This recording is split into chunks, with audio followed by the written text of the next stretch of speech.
Right?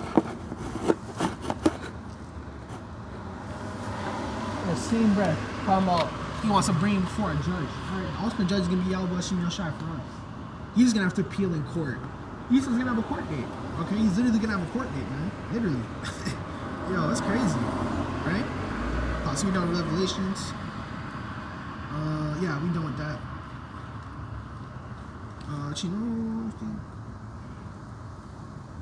Nah, yeah, we done with that. Alright, we'll get Isaiah. Okay? Alright, we're gonna get the final part of this, man. Okay? Because guess what, man? These nations are gonna be under subjection. Okay? And they're gonna like it too, because they're gonna be under righteousness. Right? Elam, Moab, they're all gonna love being under us in subjection. Okay? Because it's gonna be righteous. Right? Even they're suffering too.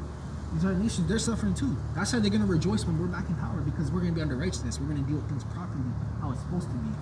Alright?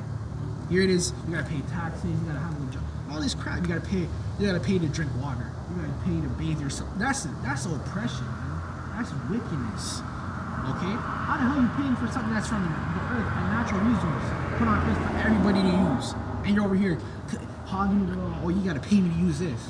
Okay? That's wickedness, man. Okay? That's wickedness. Alright? People think paying bills is logical and natural. That's wickedness, man. Okay? That's how Esau gives you these false impressions. Oh, oil comes from fossil fuels and all this crap. Okay? Oil is a natural resource. You can never run out of oil. It comes from the earth. Okay? You can never run out of water. Okay? What you can do to water is pollute it, right? But you'll never run out of water. Okay? That's how Esau poisons the damn water supply. Okay? He poisons the air. Right? He taxes you to live on the land. Right? Which we went into that before too. Your mortgage, your water bill, all those is taxes for using what's so-called his. Okay? That's tax for you being on his land. That's why when you buy land, you have to pay a land tax. Right? That little property you have, which is a mortgage or a rent, you're renting that for the time being. Okay? Now you think you own what you have? Stop paying your bills and see what happens. Alright? It's like gonna run up in there and kick you out. You know? You don't own nothing on this side, man. That's why it's corruptible. Alright? This whole thing is corrupted, man. Alright? So we're gonna start in Isaiah the 14th chapter, verse 1. This is for the Lord will have mercy upon Jacob, yet choose Israel. Okay? Yet choose Israel. Why is he saying yet choose Israel? Because Israel had a fallen away. He's still gonna choose Israel. Okay? Even though Israel had that fallen away, Israel was wicked. Israel didn't reverence the Lord, nothing. And that's love. Okay? That is love, man. That is beautiful. That is love. The Lord's still gonna have mercy and love for us, man. I love that, man. You know? Right? That's why we love the Lord, man. Right? It's not with the elect. Lo, when we be part of that number. Alright? We don't know if we part of the elect, but we gotta do the best we can. You know? It says, and set them in their own land, right? We're gonna go back into that own land, which is Israel. Right? Which we're actually gonna inherit all these planets. That's part of the Lord said, in my house is many mansions. We're gonna inherit this whole thing, man. Okay, which the elect created everything. We created the solar system, the planets, the animals. Okay, we created everything. And isn't it ironic that all these nations, came from us? We created them as well. So they belong to us. That's why it says they're going to be an inheritance unto us. It's going to tell you. Okay, everything belongs unto the Israelites, man. Okay. It says, and join unto with them, and they shall cleave unto the house of Jacob. Okay, so they're going to cleave. Okay, verse 2 says, and the people shall take them and bring them into their place, and the house of Israel shall possess them in the land for servants and handmaids. Okay, there you go. They're gonna bring us to our place and be like, no, you gotta rule, you gotta be here, right? Because they're gonna realize once Esau's out of power, like, no, you gotta rule, like, you gotta bring us back to our rightful place. You think these nations are gonna fight us in the kingdom? Right? Which they're probably try and buck up, right? But they're gonna be smack right into subjection, right? We're gonna smack them right back into subjection. Yo, be right? I'm gonna torment you. You know, that'd be crazy. Oh my gosh, man. Okay, I'm the nations of subjection, right? This is for servants and handmaids. What is servants and handmaids? What is it called? Servants. Slavers. Didn't they have us in slavery? Right? The Lord believes in eye for an eye. So when the Lord turns everything upside, 360, it's gonna be what is it called? Overrun. Okay? Right? You shouldn't even marvel at this shit, man. But, we in the flesh, man. Like, man, I'm broke. I want money. I get that, man. we in the flesh, man, right? We're down and out right now. I get that. We want to make a come up. I get that. Okay? But this shit about to collapse. The Lord said it. We just broke it down. Okay? What did the Lord say? Right? They want riches for a season. Right? When the Lord says a season, it means a time period. He's placing on a time period. It's on borrowed time. And the elites know that too. That's why they're moving quick. They want to push the MOB. They want to juice you up. They want to have control over you, right? So that they can push that, right? They can push that in the order, right? They're running out of time, okay? It says, verse 3, and it shall come to pass in that day that the Lord shall give thee rest from all thy sorrow, right? So from the floor of what's called business are under, we're gonna have a rest from it, okay? We're gonna have a rest from it, right? That's what we're bondage, right? We're slavery. When you rest, you sleep, but you don't really rest, right?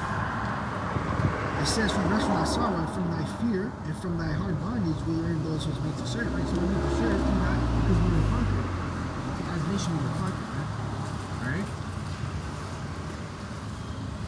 That's what you're made to serve. That's what it means by you're made to serve, alright? Yeah, verse 4 it says, and those shall take up this proverb against King Babylon. So a proverb is like a saying, okay? That's why it says in the book of Matthew, all right, we're gonna have a testimony. Okay, that testimony was we're gonna confound, right, the elites or the higher ups of what we've done.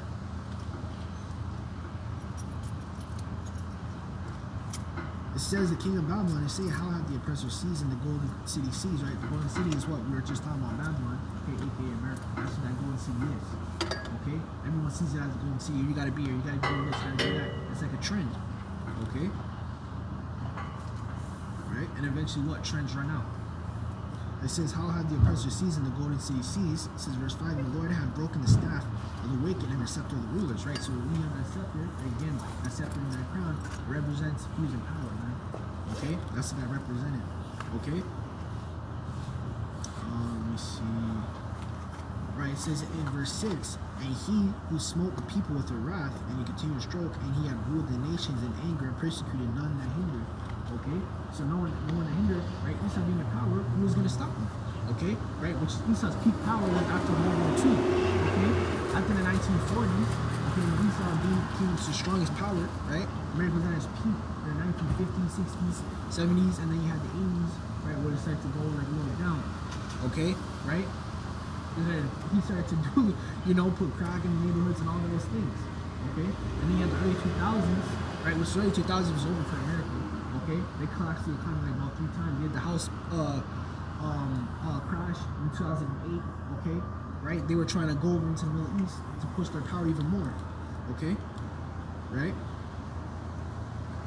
So no one hindered, no one bucked up, no one could fight against America. America just won 2 war. They won World War I and then World War II, right? And then after that, that was his peak power. Okay, that was the peak of his power, man. All right. Verse 7 it says, and the whole earth is at rest and quiet, and they break forth into singing, right? Because after that, Esau, right? Esau and his rulership, aka America, okay, is going to be over with, man. Okay? Right? Because it all comes to an end, man. Okay? Every kingdom has came to an end. Every rulership has came to an end, right? You had the Egyptians, the Romans, the Assyrians, the Persians, the Medes, right? The Greeks, okay? All the empires came to an end, all right? It doesn't go on forever, all right? You had another nation that basically overtake them. Okay? It says, yea, the fir trees rejoice at thee, and the cedars and Lebanon, saying, since thou art laid down, and no feller is come up against us. Verse 9, how from beneath is moved for thee to meet thee at thy coming. It stirreth up the dead, for even thee and all the chiefs of the ones of the earth. Right? And the chiefs are the elect. Okay? Because they're the ones, first of all, the elect's going to start the rulership that's going to come for Israel. Okay? Right? I was thinking out that 2/3. The 2/3 are going to get cut off. The 2/3 are going to be cut off, man. Okay? The 2/3 are going to be cut off. Okay? They're going to have to come back into the kingdom, right? In their right mind. Alright? This is it. It says, and it has raised up from the thrones of all the kings of the nations, right? And you know what? We'll get that. We'll get the precept. We get revelations.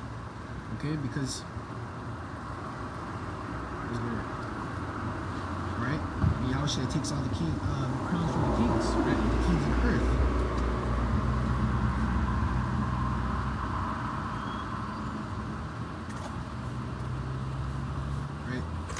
this is I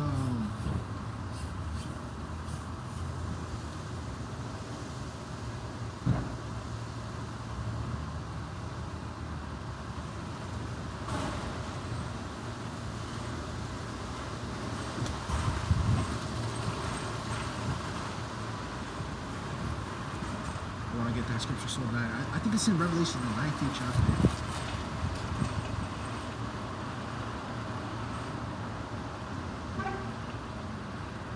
Kings.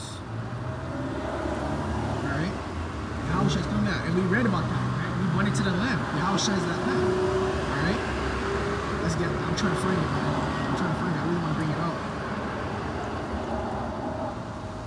I already read that. Damn.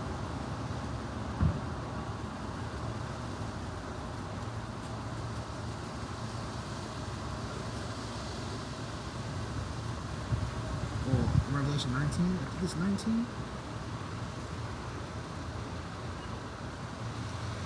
Yeah, it's 19. I think it's 19. I'm gonna find it. I really want to find this, man, because actually it's a precept, man. All right. So let's pause in Isaiah the 14. Let's go to Revelation 19. I think I remember it was in 19 the last time, right? Because Yahawashi is gonna take those crowns, representing that power. Again, whoever has the crown, the scepter, okay, they're the ones in power, man. Okay. So let's find it.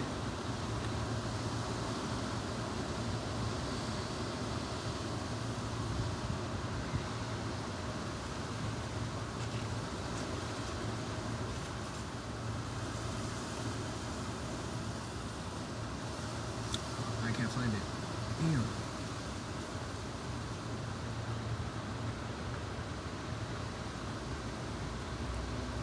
Yeah, we'll read it. We'll read it. I think we're done in Isaiah. I think. Yeah. And all these shall say and speak unto thee, are thou become weak as we, are thou become like unto us? So the roles are going to switch. They're going to become weak like us. They're going to become beneath, poor, okay, poverty, women against them, no kids against them, okay? They're going to be down low just like us right now. So we're going to end up there, okay? Revelation chapter 19 in verse... Let's start at verse 14, okay? Verse 13.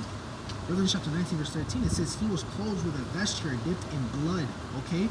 Why is that? Because he's coming back, man, how should he come back to shake hands, hand out Skittles and flowers, okay? He's coming back for judgment. That's what it's always talking about, okay? The second coming of you're Jesus Christ, okay? It's supposed to be mass death, murder, and judgment, okay? It's just going to bring back that judgment. Verse 14, and the armies which were in heaven, right, because they're going to have us fight in what they call heaven, right? The heavens, okay, one of the classifications of heavens in the earth, the earth, the scriptures, okay, you have heaven, a heaven-like state with the earth, right, which is known as Eden, paradise, okay, because the earth was once that, and it's going to go back to that, okay, and you have the heavens, which is the sky, okay, right? So it says, were in heaven, followed him upon white horses. The white represents purity and the horses represent power, okay? Clothed in fine linen, white and clean. Verse 15, and out of his mouth a sharp sword, right, which is the word, okay? That's the righteousness that he's going to bring back, that he's going to use to persecute the nations, okay? Yahawashi is coming back to bring that righteousness, that righteous hammer, okay? That's that sharp sword. You can precept that with Hebrews. The Lord's word is sharper than any two-edged sword, cutting the dividing asunder even soul and spirit. Yahawashi is coming back to judge these nations, man. Okay, this is, he shall rule over them with a rod of iron, and he treadeth the winepress and is fierce. Okay, and wrath of the Almighty. Verse 16, and he hath on his vesture and on the thigh name written, King of Kings, Lord of Lords. That's talking about who you guys are going to call Jesus Christ, whose true name is Yahawashi. Okay? Yo, man. Yahawashi is coming back to bring out that judgment, man. Verse 17, and I saw the angel standing in the sun, and he cried out me a voice out, saying, all the fowls and the flying in the midst of heaven, come gather yourselves together and supper with the great power. Okay? Verse 18, they that ye may eat the flesh of the kings and flesh of the captains, right? Because those are people who are in charge of the earth, the people who are in power right now, right? It says, the flesh of the horses, and them are set upon the flesh of all men, both free and bond, and small and great. So it doesn't matter your status on earth, okay? Rich, poor, free, or bond. That's the same thing that Esau wanted to do, okay? He wants to have control over everybody, no matter the power that he has, okay? It doesn't matter, man, okay? He wants that power, okay? That's why you read the book of Obadiah. He exalts himself as God. He wants to be like God. He wants to have control over everything. He wants to know what you're doing. Okay, that's that mark. When you go into the word mark, it goes into charagma. Charagma means mark or incision, right in your skin. Okay, so that's that RFID chip, man. Okay.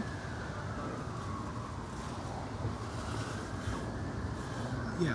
Verse 19, and I saw the beast and the kings of the earth and all their armies gathered together to make war against him. So when you read Joel, the 3rd chapter, it tells you that, right? When they gathered in the Middle East, right? Which is the valley of Jehoshaphat. When you go to the word Jehoshaphat, right? It goes into the Hebrew Yahawashi, which means the valley of decision. Yahawah, right? Yahawah, you guys are called God, only called God in Jesus Christ, right? They're going to make their final decision with all the nations, aka that judgment over in the Middle East. Okay? That's why you have war going over there right now. Alright? This is verse 20. And the beast was taken, and with him, right? The beast, right? We run into the beast, right? Which is basically all of Esau's power. Okay? The beast represents the European Union, right? Those European nations, right? And the horns of America would sit upon the beast. Okay? Because America created the European Union. Right? So they're in charge of the European Union. Alright? And so you have nations leaving the European Union because they're going to go against America. How are you supposed to go against America and you're in cahoots with them? It don't make no sense. No. They're going to leave the European Union and they're going to fight against America. Okay? It says before him, which deceiveth them that have received the mark of the beast. Right? And when we read Revelation, the 13th chapter, it tells you about the mark of the beast and what it is. Okay? It says, and them that worshipped his image, these both were cast alive into the lake of fire, burning with brimstone. Okay? The modern day fire and brimstone is those nuclear missiles. Okay? That's what that is. Alright? There's not any fire brimstone from heaven. Those modern day nuclear missiles is the modern day fire and brimstone. Okay? That's that judgment. That's what's going to bring forth the lake of fire, man. Okay? This is verse 21. And the raiment which were slain with the sword of him that sat upon the horse, which the sword proceeded out of his mouth, and all the fowls were filled with their flesh. Okay? So that sword, okay, that he's going to come back with, okay, and persecute the nations with, is talking about the word. The word is what persecuted these nations and is going to bring them into subjection. Okay? So with that, now I'm going to wrap it up. I'm going to praise on the great and the Father, the Son, okay? Yahawah, Sham, okay, the one that's the apostle, the great millstone, the rule and time of the truth. There's sincere citation unto the brethren who is pushing this word. Okay? Until next time, we'll see Shalom. Alright?